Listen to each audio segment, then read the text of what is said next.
உறவுகளுக்கு அன்பான வணக்கங்கள். போராட்டம் நடத்தியதற்காக அரசு வழக்கு போட்டால் அதை ரத்து செய்ய முடியுமா? இது தொடர்பாக பாம்பே உயர்நீதிமன்றம் துக்காராம் பரா வர்சஸ் ஸ்டேட் ஆஃப் கோவா என்ற வழக்கில் தீர்ப்பளித்து இருக்கிறது. இந்த வழக்கினுடைய மனுதாரர் பாம்பே உயர்நீதிமன்றத்தில் ஒரு கிரிமினல் ரிட் பெட்டிஷனை தாக்கல் செய்கிறார்.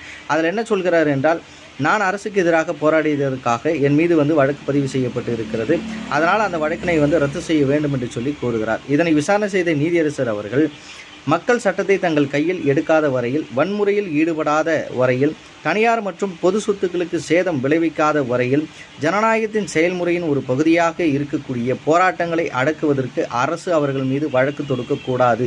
ஏனென்றால் இந்திய அரசியலமைப்பு சட்டம் பிரிவு 19 உட்பிரிவு 1B பிரகாரமாக ஆயுதமில்லாமல் அமைதியாக ஒன்று கூடி போராட்டம் நடத்துவதற்கு இந்த சட்டத்தின் பிரிவு உரிமை அளிக்கிறது. அதனால் இந்த மனுதாரர் மீது போடப்பட்ட வழக்கை ரத்து செய்து உத்தரவிடுகிறேன் என்று சொல்லிவிட்டார்.